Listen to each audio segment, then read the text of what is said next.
Good morning, good afternoon, good evening, depending on where you are watching me. How are you all doing? I trust that everybody is doing very well and applying the things we are learning from this channel. It's a joy to come your way again today. And we believe and hope that God will speak to us again today. So God bless you all richly. I appreciate those who are joining me live and those who will watch the broadcast later on. So God bless you. My name is Sheila Noy. I am a teacher, a coach, a speaker, and a book publisher. Um, Today we are looking at opportunity part 2.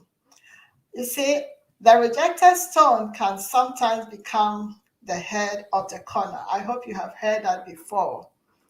The things that we look at on a surface and we think may not be helpful to us, they can turn out later to be a great blessing unto us.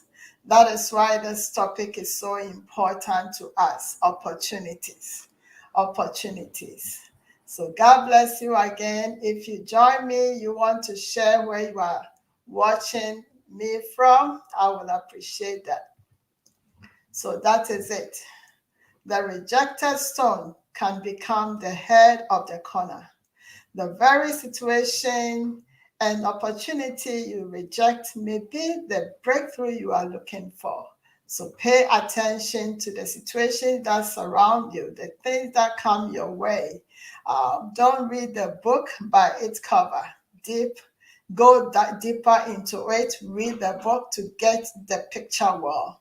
So God bless you. Last week, we attempted to look at what opportunity means, and we said they are the good times, the favorable chances that come our way that we can become successful with.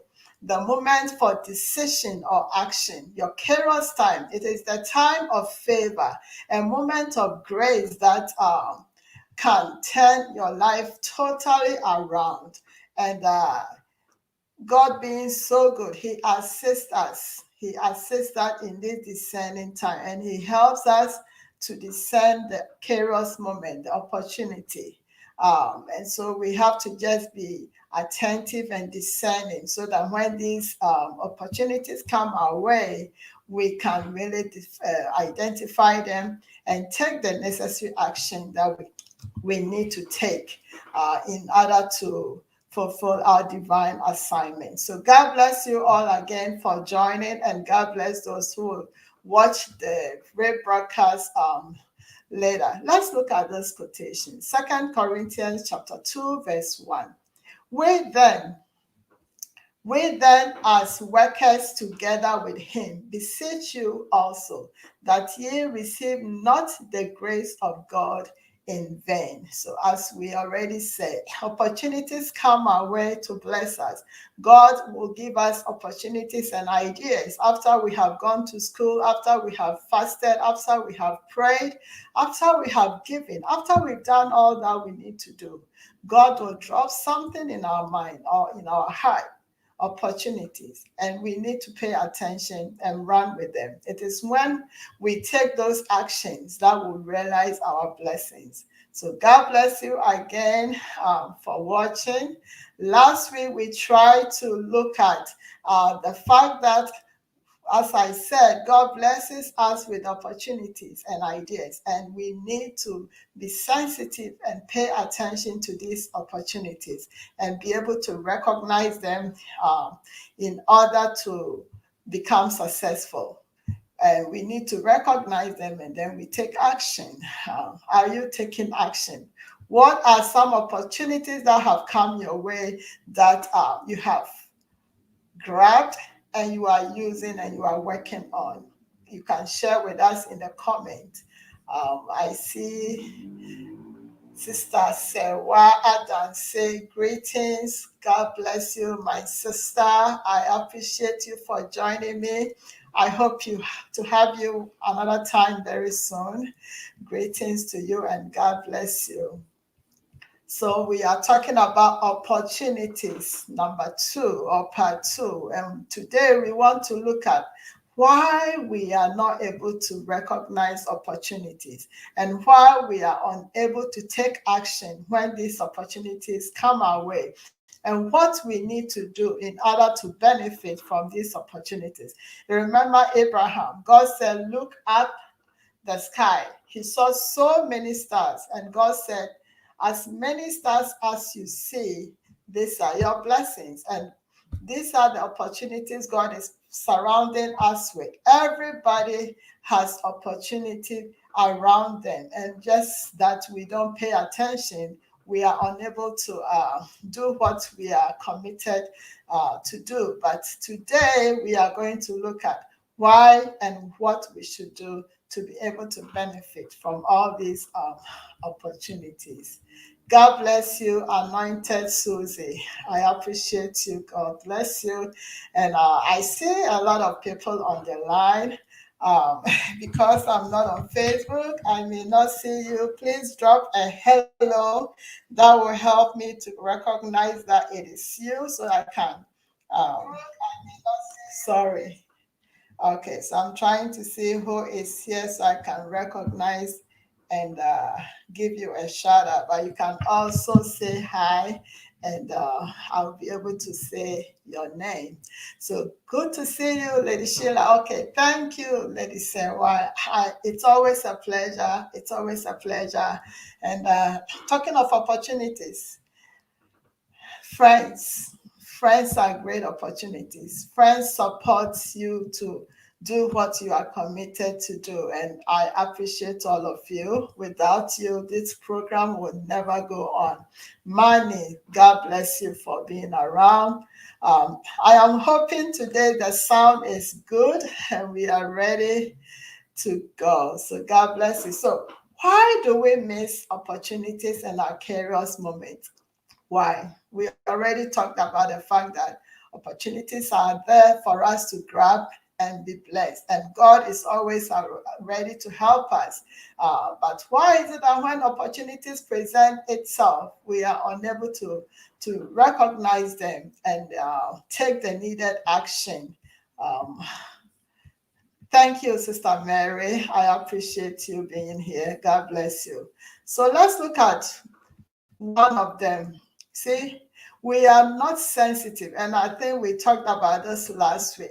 We are not sensitive enough, and we don't pay attention to the seasons and the situations. So there are a lot of things surrounding us that are opportunities. It could be training. Sometimes it amazes me when I go on Facebook, the number of free trainings that show up on my profile. And once in a while, I click on them, the opportunities, free training. There's so many of them, and I've done so many of them because last week we talked about the fact that you also need to prepare yourself so that when the opportunity comes, you are ready to grab and use them accordingly. So we are not sensitive. So we look at things on the surface and we brush them out and we are still moving. The situations are all around us. The good seasons, they are all around us, but we are not paying attention. We are not sensitive. So they come and they pass us by. Another reason is that we are skeptical and doubtful. We look at it and say, what can come? What good thing can come out of this? This person, well, what can I even benefit from? This business, this program, how can I even gain from it? Or somebody tells you an idea and you are looking at it on the surface and you think, oh, this is just one of those things, and you brush it aside. We are skeptical and doubtful. Can any good thing come out of Nazareth? I love that. Jesus was loaded. He was full of blessing. He was the solution to the Israelite. But they look at him, Nazareth, you come from a village. What good thing can come out of you? You didn't go to a good school. What good thing can come out of you? You don't even speak well. What good thing can come out of you? What do you know? And we brush people aside. But we need to be careful. The very thing that we are pushing to the side may be the solution to our problems. As we said in the beginning, the rejected stone can become the head of the corner. Um, Another thing is, or another reason is, we are too busy with our normal routines. We get up, we are so into what we are doing, the same thing every day. So when a door opens, we can not even recognize that this is something that can benefit me. So we brush it aside, and when we keep on doing our normal routines. But interestingly, what we may be busily looking for could be just around us. They could be just there waiting for us. And we just get up and we go. We are so blind to it. So we are skeptical, we are busy, we are not paying attention to it. And another one is, we are so quick. We are looking for quick fixes. See that? So we are not ready to go through the pain. We are not ready to go through a little bit of sacrifice here and sacrifice there to be able to get what we have to get. We don't want to pay the price, because every opportunity that comes your way, there's some form of sacrifices that you need to make. But we want the quick fixes. I remember when I was doing my training to become a book publisher, I had to train people how to do the basic publishing.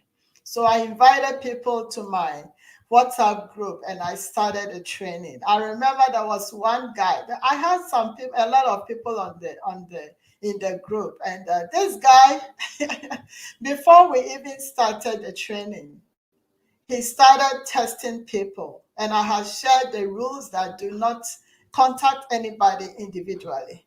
But he started taking the phone numbers and he started testing them. And when I got, people started complaining, and I had to take him out of the group. And he knew why he was taken out. And so he later went back to apologize.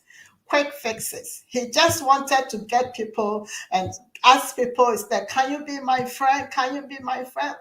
Quick fixes. Quick fixes. So because of that, we lose the important things. Thank you, sister. My sister Tasha, and say hello. Oh no, you are not late. We started just a while ago. Thank you, Sister Sewa. Um, yes. So we need to pay attention. Are we being skeptical? Are we just looking at people and brushing them to the side because they don't fit our expectations? Your solution may be from that person. Your solution may be from that book that you are putting to the side. Your solution may be through that business, through that job. These days, we don't want to do the menial jobs. Last week, I was watching a lady. She is in, how do they say it in Ghana? Level 400 in tech. Level 400, meaning he's in the fourth year of college in University of Science and Technology, or Kwame Nkrumah University of Science and Co. And you know the job he does? This lady is a trained hairdresser. She's done so many trainings. She's gone to the School of Journalism or some sort. She had the certificate.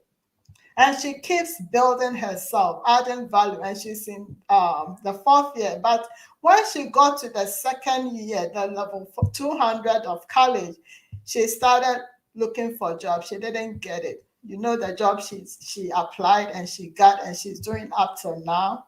Trotro mate, the driver's mate. And you see her screaming and yelling and calling for customers. And I listened to her and I was so inspired. And through this, you know what she wants to become? She wants to become a journalist. And through this, she has created her social media platforms, and she's going viral through even becoming a trust, shouting and screaming. People are recording her, she's recording, and she's becoming known to the people. And somebody, a journalist, went to interview her. Opportunities. Opportunities. Sister Sarah says the road to success is not through taking shortcuts. Perfect. No shortcut. Shortcuts will lead you to a place that have you experienced this before, that you are going to work or going to a place so important, you feel like you are late and the traffic is so jammed and you want to be like, I need a faster route to go, and then you take a shortcut. You end up becoming late than you would have been. It has happened to me before, and it happens to all of us.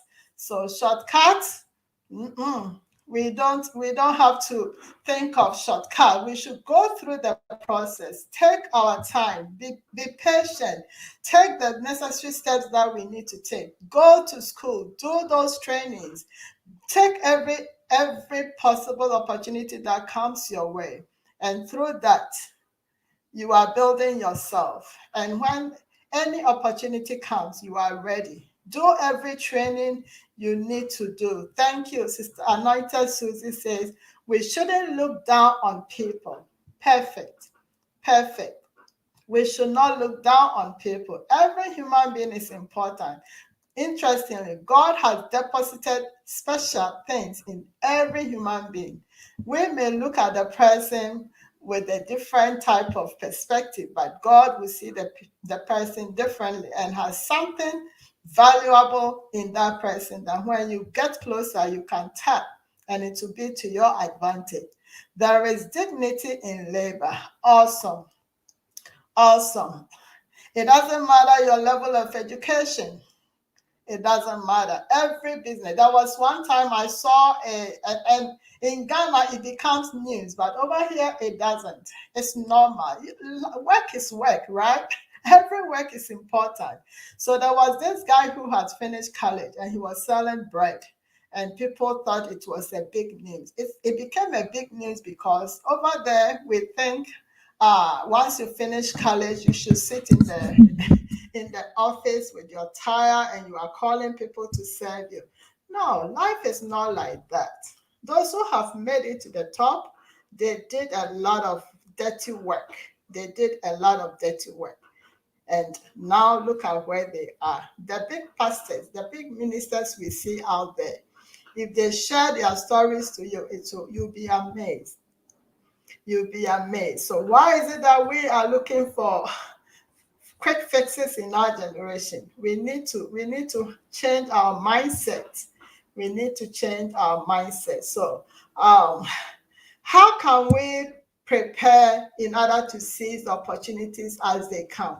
I think this is very important. And as we are talking, if you have any experience you want to share, feel free, type it in. Or if you want to come on and share your story of how you've been able to recognize opportunities and they are benefiting you, send me a message and I will fix a time and then we'll come and have a conversation. Come and share your story.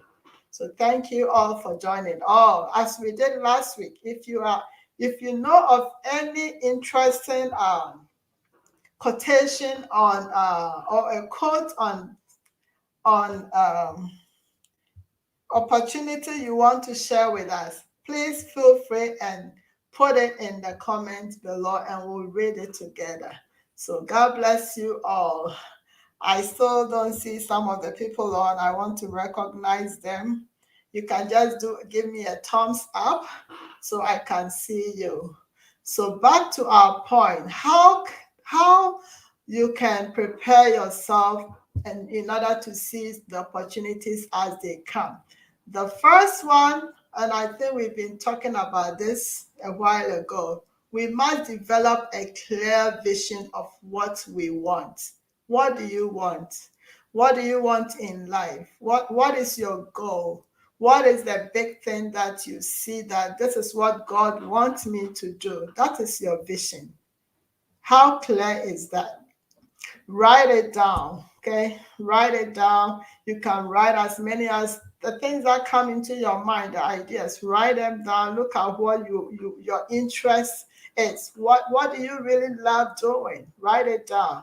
And then out of that vision, now you want to set goals from that vision. Okay, so you have your big picture, the vision of where you want to be. Let's say in 10 years I want to be this, I want to do this. Hey, that is your vision, but you need to set goals, smaller goals that will lead you to that big vision. And then after you have done that, then you need to take consistent action. Because if you want to do something and you are not working towards it, there's no way you can get to that vision or goal. So you first set the vision, have a clear vision, and then set your goals, and then take that action you need to take. Take the action you need to take. So today we are looking at why people don't recognize and take action on opportunities. And we have talked about the fact that we are too busy, we are sensitive, we are not sensitive, and we are skeptical. But for us to be able to recognize that this is my opportune time, this is my Kairos time, you need to know what you want. What is your vision? If you know that you want to be a designer, that is your vision.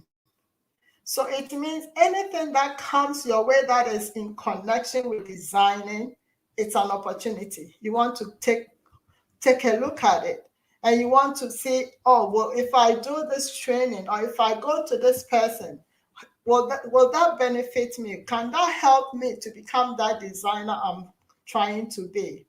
As I shared my story with you last week, I am writing a book. I'm developing my book. And at the same time, I'm like, who will publish the book? Because I know I've heard a lot of the stories of a lot of people, how difficult it is for you to get somebody if you are not known anywhere. It is difficult to get anybody, these big companies, to publish for you. And then opportunity came. I saw a training, an advert for a training, and it was even free.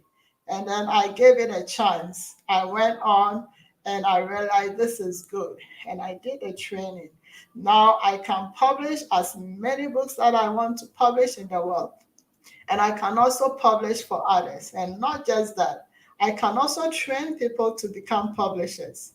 See, opportunity. And there were people who came to that group to learn, and then they look at the situation, it didn't fit their expectation. So they left. They left the group. Even when I started doing my training people the basic way to publish, people joined the group, but some of them left. And I was laughing. And my coach would say, when they are leaving, don't worry. It's because they don't understand the value. See, so let's take our time to study the things that come our way.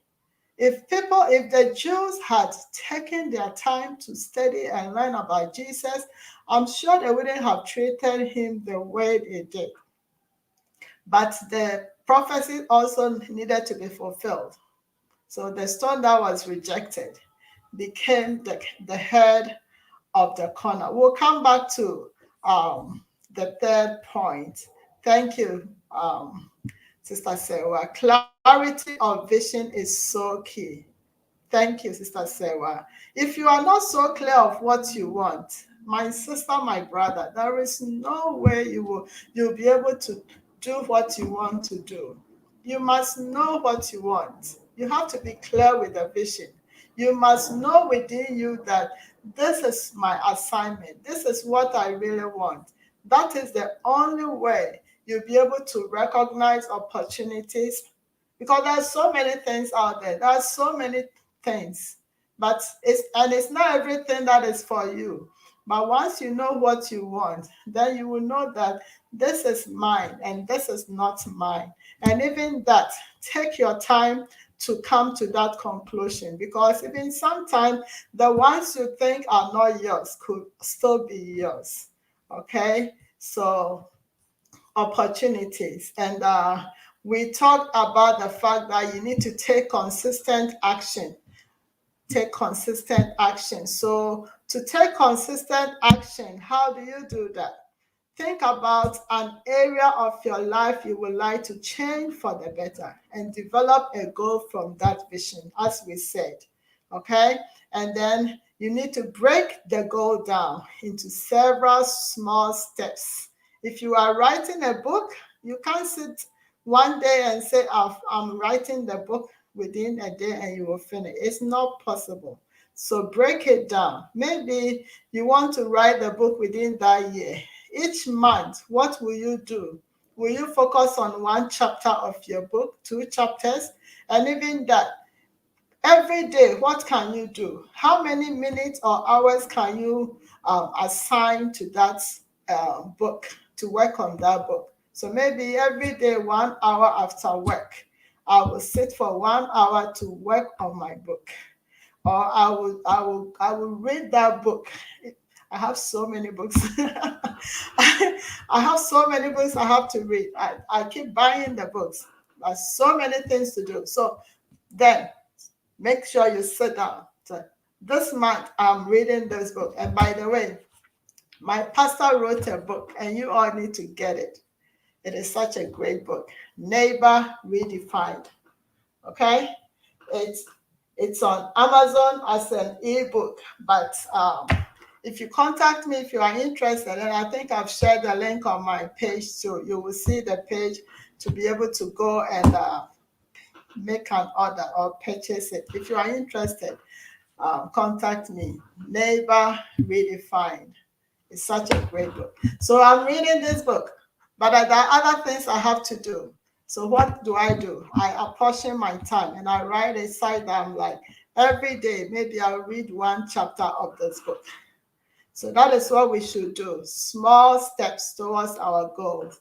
Small step. And after everything, you need to remain consistent. Consistency is like our enemy. It's our friend, but it becomes our enemy because we start today and then things hit at us and we are like, okay, let me take a break. And if you are not careful, you will never get back to it. So we need to stay consistent and keep taking action. And then the bigger one also is to believe and believe it will work.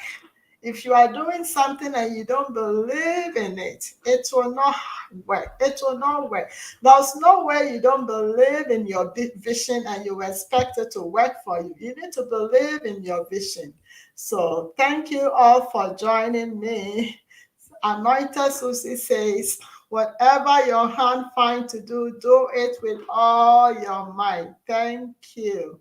Do it with all your might. So be diligent and be consistent and be committed to your cause, your vision, set goals, and then take action. And as you are doing that, you are looking at opportunities that can help you, to build every day on what you are doing. That is the only way opportunities surrounding us can help us. I remember after I became a coach, then I was told, you need to start speaking. I'm like, how do I do it? And then I saw a course, a training for speaking. And then I said, oh, this is it, opportunity. I had to buy that program and do that training. Even doing YouTube, I had to buy a training program and learn how to do this. So even connecting with people, I remember I had to sign up on with my coach to learn how to network with people. So all these are opportunities. You need to train, and you need to train. And in doing that, believe in what you are doing. So don't look at the face value of things and write them off and say, this is not for me. Take your time. Compare what you are saying with your vision, with your goal, and ask if it's beneficial to what you want to do. And then take a step of faith. Take a step of faith. Isaiah chapter 60 verse 1 says, arise, We've been sitting and sleeping for a long time. Arise. You have all these skills and gifts in you. Arise, arise. The opportunity time is here. Arise, shine, for the light is come, and the glory of the Lord is risen upon you. So God bless you all. This is Sheila Noy.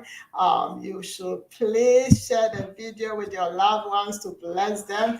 If you have not subscribed yet, kindly subscribe to our YouTube channel and then follow us also on Facebook, Destiny Shapers with Sheila Noy. I will come your way another time. I appreciate you all for joining, and I appreciate everybody that will come back later to watch the rebroadcast. So thank you all. If you have any question, don't hesitate to either put it in the comment and I will answer, or send me a direct message in my Facebook Messenger. Last week, I also shared a link for our group. We are creating a group, or have created a group for Destiny Shapers on WhatsApp. Sometimes when we share the videos, not everybody sees it because the system controls how many people can see a broadcast or a message. So WhatsApp is there. We can all come together, and then we can always share our ideas. Don't forget opportunity. We can learn from one another. We share the love and unity and build ourselves together. In 10 years' time, we will look back and see that God brought us together opportunities and we made use of it, and we will give God the glory. Don't look at the face value of things and write them off. Mama Dorcas says, thank you, Sister Sarah. Mama Dorcas says, so true. You can train once and relax. Thank you, Auntie Sheila. Thank you, Mama Dorcas. Sister Mary says, fantastic. God bless you. Sister Tasha. Did I say the name well? Tasha, right? God bless you, my sister, my dear sister. I am hoping to have you back on the channel so we can talk again. Sister Sewa, the same. Thank you for sharing with us. God bless you all. You are amazing. I love you all. Thank you, Emmanuel. Thank you, Sister Anointed Susie. And thank you, everybody that joined me today. I know there are others watching. I didn't see any comment, but I love you all and God bless you. Bye.